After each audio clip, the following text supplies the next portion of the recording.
अगले 4 दिन दिल्ली से लेकर पटना तक कुछ ऐसा होने वाला है जिसका असर कोलकाता में पड़ने वाला है। कल बिहार में पहली बार बीजेपी का मुख्यमंत्री बनेगा। सम्राट चौधरी सीएम पद की शपथ लेंगे और 16, 17, 18 ये 3 दिन दिल्ली में महिला आरक्षण बिल पर बहस होगी। 18 तारीख की शाम को महिला आरक्षण बिल पास हो जाएगा, इसकी पूरी संभावना है। महिला आरक्षण बिल पर जब बहस होगी तो प्रधानमंत्री मोदी खुद बोलेंगे, अमित शाह बहस का जवाब देंगे। बात महिलाओं के वोट की होगी, उनकी लीडरशिप की होगी और असर ममता बनर्जी पर पड़ेगा। ममता बनर्जी का सबसे ताकतवर वोट बैंक है महिला वोट और मुसलमान वोट। महिला वोट पर बीजेपी सेंध लगाएगी और मुसलमान वोट पर राहुल गांधी सेंध लगाने वाले हैं। आज बंगाल पहुंचकर राहुल गांधी ने ममता के खिलाफ वोट मांग लिया। ऐसा लगता है कि बंगाल का चुनाव धर्म के नाम पर होगा। तो क्या बीजेपी का स्कोर 180 के पार हो जाएगा? क्या है नरेंद्र मोदी का डबल बी प्रोजेक्ट? 4 मई को दीदी कैसे होंगी रिजेक्ट? नरेंद्र मोदी के प्लान डबल बी का पहला चैप्टर अप्रैल में रिलीज हुआ, दूसरा चैप्टर 4 मई को रिलीज होगा। तो क्या ये आज ही कंफर्म हो गया कि मोदी बंगाल में 182 सीट जीतेंगे, दीदी 112 सीटों पर सिमट जाएंगी? मोदी के इस डबल बी प्रोजेक्ट में पहले बी का मतलब हुआ बिहार, दूसरे बी का मतलब हुआ बंगाल। बिहार में नीतीश कुमार ने इस्तीफा दे दिया है। 26 साल के लंबे इंतजार के बाद पहली बार बिहार में बीजेपी का अपना मुख्यमंत्री बना है। अब बंगाल अगला निशाना है, जहां आज तक कभी भी बीजेपी ने अपनी सरकार नहीं बनाई है। लेकिन इस बार मोदी की पार्टी के लिए बंगाल में भी चांसेस बेहद हाई हैं। यह नरेंद्र मोदी का पूर्वी भारत प्रोजेक्ट है, जिसमें बिहार में नरेंद्र मोदी की पार्टी का सीएम बन गया। अब बंगाल नेक्स्ट है। नरेंद्र मोदी 2014 में प्रधानमंत्री बने, 2015, 2020, 2025 में बिहार में 3 चुनाव हुए। मोदी के पीएम बनने के 12 साल बाद आखिरकार बिहार में बीजेपी को सीएम की पोस्ट मिली। इसी तरह 2014 के बाद बंगाल में 2016 और 2021 के चुनाव हुए। मोदी अपनी पार्टी को 3 सीट से 77 सीट तक लेकर पहुंचे। तो क्या बंगाल में अपने तीसरे अटेम्प्ट में मोदी पूर्ण बहुमत की सरकार बना पाएंगे? क्या बिहार के बाद नरेंद्र मोदी अपने पूर्वी भारत वाले प्रोजेक्ट का सेकंड चैप्टर बंगाल में कामयाब बना पाएंगे? अगर हां, तो मोदी ये कैसे मुमकिन करके दिखा पाएंगे? सबसे पहले आपको ये समझाते हैं, फिर बिहार में हुए सबसे बड़े सियासी फेरबदल का लॉन्ग टर्म इफेक्ट बताते हैं। बंगाल में इस बार TINA फैक्टर का जोर चलेगा। TINA यानी देयर इज नो ऑल्टरनेटिव। अब की बार बंगाल के हिंदुओं के लिए TINA फैक्टर नरेंद्र मोदी हैं और बंगाल के मुस्लिम वोटर्स के लिए TINA फैक्टर ममता बनर्जी हैं। बंगाल में हिंदू वोटर्स मोदी को 182 तक कैसे पहुंचा सकते हैं और बंगाल में मुस्लिम वोटर का साथ पाकर भी दीदी की पार्टी 112 सीटों पर कैसे अटक सकती है? अब एक एक करके आपको दिलचस्प आंकड़ों की मदद से समझाते हैं। सबसे पहले मुस्लिम सीटों की गिनती करते हैं, दीदी के कोर वोट बैंक की नब्ज पकड़ते हैं। बंगाल की कुल 294 विधानसभा सीटों में से 112 सीटें ऐसी हैं जहां मुस्लिम वोटर्स का काफी बड़ा प्रभाव है। इन सीटों पर तृणमूल कांग्रेस की जीत का स्ट्राइक रेट अनुमानित 95% तक पहुंच जाता है। मतलब इन सीटों पर लगभग हर बार टीएमसी ही जीत रही है। इन 112 में से 46 सीटों पर मुस्लिम आबादी 30% से ज्यादा है और टीएमसी ने पिछले 3 चुनाव में इन सीटों पर लगातार जीत हासिल की है। इसके अलावा बंगाल की 35 सीटों पर भी मुस्लिम आबादी 30% से ऊपर है, जहां टीएमसी ने पिछले 3 चुनाव में से 2 बार जीत दर्ज की है। यानी कुल मिलाकर इन 112 सीटों में से 81 सीटों पर टीएमसी की पकड़ बहुत मजबूत है। वो लगातार इन सीटों पर जीतती आ रही है। यहां दूसरे वोट ब्लॉक्स यानी हिंदू वोट या बाकी वोट में कितना भी उलटफेर हो, उसका नतीजे पर ज्यादा असर नहीं पड़ता। यही वजह है कि टीएमसी मुस्लिम उम्मीदवारों को 38% तक टिकट देती है, जबकि 2011 की जनगणना के मुताबिक पूरे बंगाल में मुस्लिम आबादी सिर्फ 27% के आसपास है। यानी मुस्लिम वोटों के दम पर ममता बनर्जी की 112 सीटें पहले से सुरक्षित हो जाती हैं। लेकिन इस बार दीदी का मुस्लिम वोट 5 के फेर में फंस सकता है। बंगाल का मुस्लिम वोट लूटने के लिए इस बार ममता भी मैदान में है। हुमायूं कबीर से लेकर ओवैसी और कांग्रेस से लेकर लेफ्ट तक हर कोई मुस्लिम वोट के जुगाड़ में है। तभी तो ममता हो या राहुल, हर कोई बंगाल के मुस्लिम वोटर्स के बीच पहुंचकर मोदी का डर दिखा रहा है, एसआईआर के नाम पर बहका रहा है। दीदी की पार्टी तो 250 से ज्यादा सीटें जीतने का दावा अभी से करने लगी है। बीजेपी आरएसएस के लोगों ने, इलेक्शन कमीशन ने लाखों लोगों के वोट वोटर लिस्ट से निकाल दिए हैं। जो भी गलत निकाले गए हैं, जो भी व्यक्तियों का नाम गलत निकाला गया है, उन सारे के सारों का हम नाम फिर से लिस्ट पे डालेंगे। नरेंद्र मोदी अपने आप को देशभक्त कहता है। हाँ, आपने नरेंद्र मोदी का चेहरा देखा आजकल?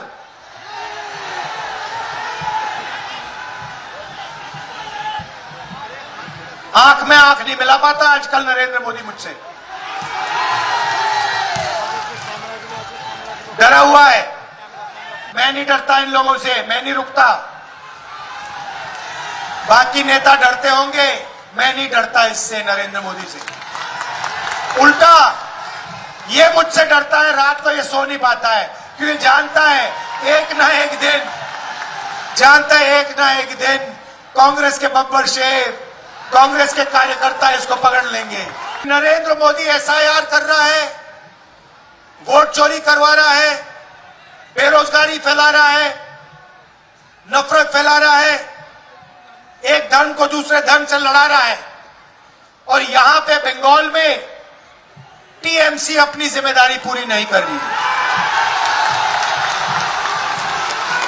ऐसे लगता है कि टीएमसी बीजेपी के लिए रास्ता तैयार कर रही है। जनता को तो यही लगता है कि 250 से ज्यादा सीटें आएंगी तृणमूल की और बीजेपी 50 से कम रह जाएंगे। लोगों में आक्रोश है, लोगों के अंदर ऐसी भावना आ गई है, सोच आ गई है कि ये लोग हमें देश से बाहर कर देंगे। बीजेपी कमीशन ऑफ इंडिया ने वोट काट दिए हैं। तो ये इलेक्शन कमीशन तो नहीं, बीजेपी कमीशन है, और ज्ञानेश कुमार तो नहीं है, तो वैनिश कुमार है। तो इसको देखते हुए लोग समझ गए हैं कि इन्होंने इसी प्रकार से वोट काटे, बिहार में वोट काटे, दिल्ली में वोट काटे, हरियाणा में और महाराष्ट्र में। तो जो बीजेपी के वोटर हैं वो भी पलट गए हैं और हम बहुत ही आसानी से 250 सीट लेके जाएंगे। लेकिन अगर विपक्षी खेमे में मुस्लिम वोट फंसा और हिंदू वोट मोदी के नाम पर एकजुट हुआ, हिंदुओं ने भारी संख्या में मतदान किया, तो पूरा का पूरा गेम पलट सकता है। टीएमसी का 250 वाला सपना धरा का धरा रह सकता है। और यह कैसे हो सकता है, इसे भी आंकड़ों की मदद से समझिए। पश्चिम बंगाल के कुल वोटर्स में से हिंदू वोटर्स की संख्या लगभग 68% है, यानी 5 करोड़ से थोड़े ज्यादा हिंदू वोटर्स बंगाल में हैं। लेकिन पिछले चुनाव के विश्लेषण से पता चलता है कि बंगाल में हिंदू वोटर्स का टर्नआउट सिर्फ 65% है, जबकि पूरे राज्य में वोटिंग का औसत 80% के आसपास रहता है। मतलब साफ है, हिंदू वोटर्स की संख्या 5 करोड़ से ज्यादा है, लेकिन पोलिंग बूथ तक पहुंचने वाले हिंदू वोटर्स सिर्फ 3.37 करोड़ के थोड़े ऊपर हैं। इससे भी सबसे दिलचस्प बात यह है कि जो हिंदू वोटर्स पोलिंग स्टेशन पर पहुंचते हैं, उनमें से 5वें हिस्से से भी कम, यानी 20% से भी कम टीएमसी को वोट देते हैं। बाकी ज्यादातर वोट बीजेपी या अन्य विपक्षी दलों की तरफ जाता है। इस बार नरेंद्र मोदी का सबसे बड़ा चैलेंज यही है, बंगाल में घर घर से हिंदू वोटर्स को बूथ तक पहुंचाना और उनसे वोट दिलवाना। और फर्स्ट फेज की वोटिंग से 9 दिन पहले मोदी ने यह टास्क अपने बूथ लेवल के कार्यकर्ताओं को सौंप दिया है। मोदी ने क्या कहा है और बंगाल में 4 मई को क्या होने वाला है, इस पर क्या खुलासा किया है, आपको सुनाते हैं। आप सभी से बातचीत करके मेरा आत्मविश्वास भी बहुत बढ़ गया है, मेरा उत्साह भी बहुत बढ़ गया है। बूथ पर जो काम आप सब मिलकर के करते हैं और मेरा पक्का विश्वास है कि बूथ पर जो काम हो रहा है वही तो विजय की सबसे अच्छी चाबी है। विजय की चाबी वहीं पर है, विजय का असली सूत्र वही है। ये बंगाल में बीजेपी सरकार बनाने का स्वर्णिम अवसर है। बंगाल की जनता पूरी तरह से बीजेपी पर भरोसा कर रही है, इसलिए आने वाले दिनों हम सभी कार्यकर्ताओं को दिन रात मेहनत करनी है। हमारे साथ और लोगों को भी जोड़ना है। लोग सिर्फ हमें वोट करें इतना नहीं, वो लोग हमारे बात को कैनवास भी करें, वे हमारे एक प्रकार से कार्यकर्ता बन जाए और हर घर हमारे लिए चुनाव जीतने का किला बन जाना चाहिए। और इसलिए बूथ पर आप ताकत लगाइए। और मैं पक्का मानता हूं इस बार बंगाल में टीएमसी की सरकार जाना मतलब एक पुण्य का काम होने वाला है। और इसलिए एक ही मंत्र है, मेरा बूथ सबसे मजबूत। बूथ जीतो, सीट जीतो। और मुझे पक्का विश्वास है इस बार टीएमसी की सरकार जाएगी, बीजेपी की सरकार आएगी, भय जाएगा, भरोसा आएगा। बंगाल के हिंदू वोटर्स का बड़ी संख्या में पोलिंग बूथ तक पहुंचना बीजेपी की जीत के लिए यह बहुत जरूरी है। और यह इसलिए भी जरूरी है क्योंकि हिंदू वोटर्स के 65% टर्नआउट के मुकाबले बंगाल में मुस्लिमों का टर्नआउट 90 से 94% तक पहुंच जाता है। हिंदुओं के एकजुट होने से बंगाल में क्या हो सकता है, इसे भी 2024 के लोकसभा चुनाव के नतीजों से समझिए, जो बंगाल के हिंदू वोटिंग पैटर्न की पूरी तस्वीर साफ कर देते हैं। 2024 के लोकसभा चुनाव में बीजेपी ने बंगाल में 2,33,00,000 से थोड़े ज्यादा वोट पाए और उसका वोट शेयर रहा 39.01%।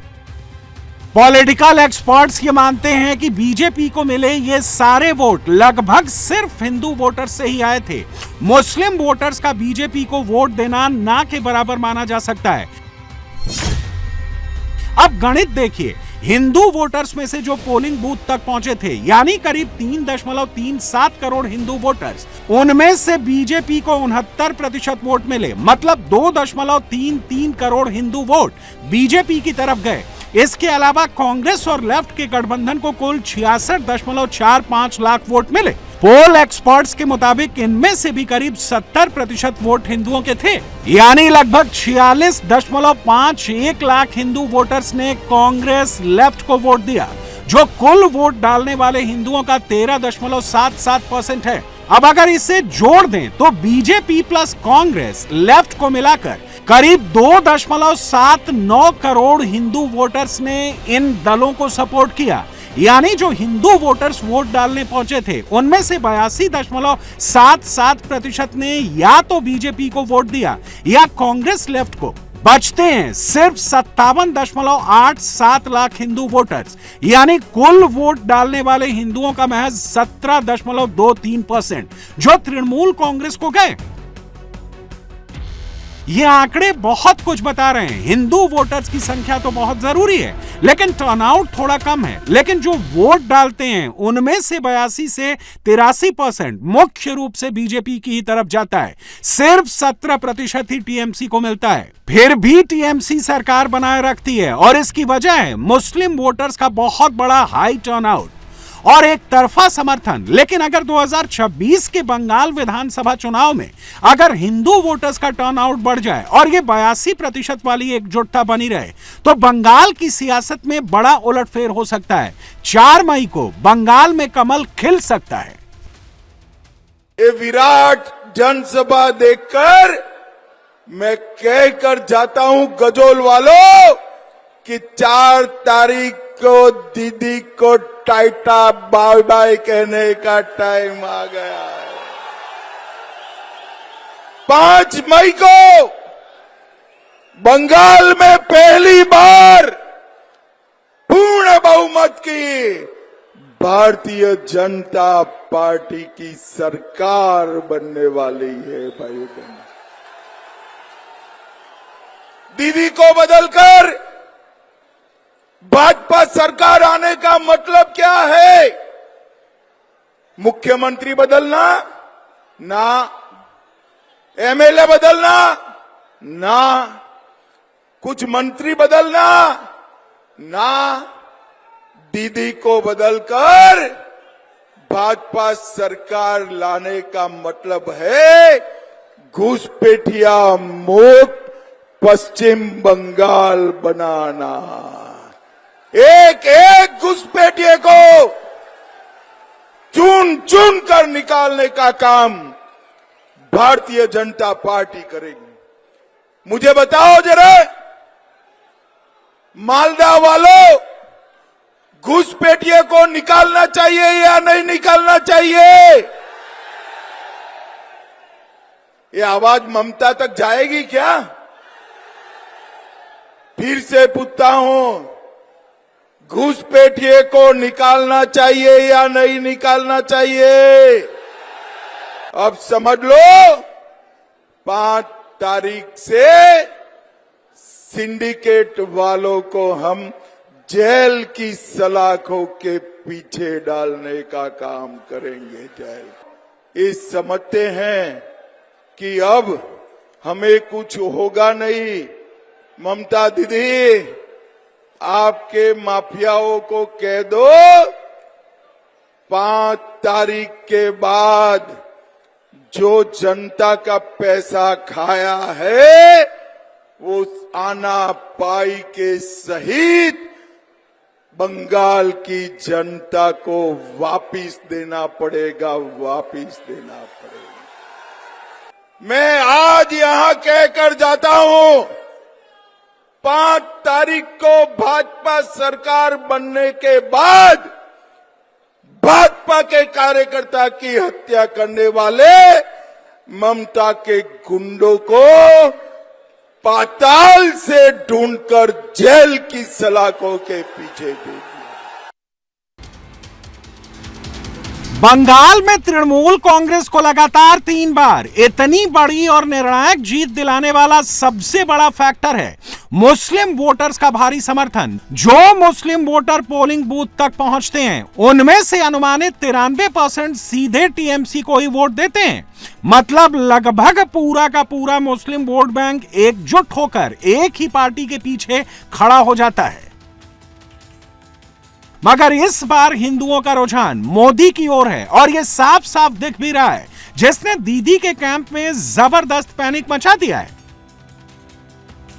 और पैनिक का आलम ऐसा है कि दीदी अभी से बूथ एजेंट्स की गिरफ्तारी वाला शिगुफा छोड़ने लगी हैं, केंद्र के सिस्टम को, चुनाव आयोग को टारगेट करने लगी हैं, मोदी को चैलेंज करने लगी हैं। আমি অনেক দিন ধরে রাজনীতি করি, 7 বার এমপি হয়েছি, 4 বার কেন্দ্রীয় মন্ত্রী হয়েছি, অনেক প্রধানমন্ত্রী আমি দেখেছি।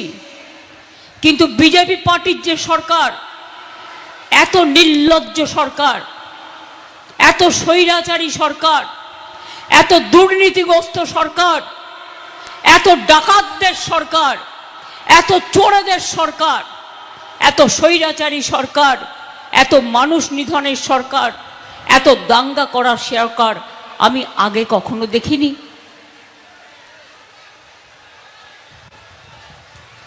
এখন বলা হচ্ছে কি, আইসি থেকে ওসি থেকে শুরু করে যত অফিসার্স আছে ইনস্ট্রাকশন পাঠানো হয়েছে তৃণমূল কংগ্রেসের বুথ এজেন্টদের আগে থেকে গ্রেপ্তার করে নাও। কেন? তারা যাতে বুথ কেন্দ্রে বসতে না পারে। আরে প্যারালাল মেশিনারি তৈরি রাখতে হবে। একজনকে অ্যারেস্ট করলে আরেকজন মা বোনদের এজেন্ট থাকবে, লড়ে যাবে। এত সহজ নয় বাংলাকে কাবু করার। दीदी कह रही हैं कि बंगाल को वश में करना इतना आसान नहीं है, मगर दीदी ये भूल रही हैं कि अगर यही बंगाल मोदी को 2016 के 3 से 2021 में 77 तक पहुंचा सकता है, तो 2021 के 77 से 2026 में 182 तक भी पहुंचा सकता है। और ये इसलिए होता दिख रहा है क्योंकि मोदी का पूर्वी भारत वाला प्रोजेक्ट ऑन ट्रैक है। बिहार के बाद बंगाल नेक्स्ट है। बिहार में बीजेपी 2005 से जब जब एनडीए की सरकार बनी वो उसका हिस्सा रही, लेकिन नीतीश के रहते कभी अपना मुख्यमंत्री नहीं बना पाई। 21 सालों तक हसरत, अरमान, सपना जो कहें, भाजपा लंबे समय से बिहार के लिए देखती रही। और आखिरकार आज वो घड़ी आ ही गई जब बीजेपी का बिहार वाला सपना साकार हो गया। नीतीश ने इस्तीफा दिया, सम्राट चौधरी को एनडीए विधानमंडल दल का नेता चुना गया और बिहार में पहली बार बीजेपी का सीएम बनने का रास्ता क्लियर हो गया। उन्होंने मौका दिया है बिहार की समृद्धि का रास्ता खोलने के लिए। वो तो नेता रहे हैं, बिहार के लंबे समय काम किए हैं। नीतीश जी का मार्गदर्शन हरदम लेते रहेंगे। प्रधानमंत्री जी का जैसा निर्देश और मुख्यमंत्री रहे हैं नीतीश कुमार जितने लंबे समय तक, उनका मार्गदर्शन लेते हैं। मैं छोटा हूं, मैं उनके लिए छोटा हूं। सब दिन प्यार मिला है, 23 साल से उनका संबंध है। खट्टे मीठे भी रहे, लेकिन सब दिन उन्होंने मुझे प्यार करते रहा। पूरा एनडीए का नेतृत्व प्रधानमंत्री जी और नीतीश कुमार जी दोनों के सहयोग से बिहार आगे बढ़ाना। 36 साल बाद बीजेपी को जो इंतजार था ड्राइविंग सीट पर, मुख्यमंत्री की कुर्सी पर बीजेपी आ गई। देखिए, एनडीए की सरकार है, जहां हमें खुशी है कि आज बीजेपी का मुख्यमंत्री बन रहे हैं सम्राट चौधरी सर्वानुमति से, वही थोड़ी संवेदना भी है। नीतीश जी 20 साल काम कर करके उन्हें स्वेच्छा से पद छोड़ा है। यही रिश्ता होता है। आज बिहार के विकास का एक मानक है, इसको और आगे बढ़ाएंगे। आज स्वर्गीय कैलाशपति मिश्र जी, सुशील मोदी जी जैसे अनेकों कार्यकर्ताओं को मैं प्रणाम करता हूं। आज मुझे विश्वास है जो काम नीतीश कुमार जी ने किया, हमारे यशस्वी प्रधानमंत्री श्रीमान नरेंद्र मोदी जी के नेतृत्व में श्री सम्राट चौधरी जी उसको बहुत तेजी से और ऊंचाइयों पर ले जाएंगे। आज मेरा मन आनंद से भरा हुआ है, प्रसन्नता से भरा हुआ है कि नीतीश जी के मार्गदर्शन में, प्रधानमंत्री जी और केंद्रीय नेतृत्व के आशीर्वाद से बिहार में विकास की एक नई गाथा लिखेंगे सम्राट चौधरी जी। आज एक और बात साफ हो गई है, और वो ये कि बीजेपी अगड़ी जातियों की पार्टी के साथ साथ पिछड़ी जातियों की भी पार्टी हो गई है। बिहार में मंडल के दम पर बीजेपी को पहली बार अपना सीएम मिल गया है। अब बंगाल में कमंडल के दम की बारी है। नरेंद्र मोदी ने आज ही कर ली 4 मई की पूरी तैयारी है।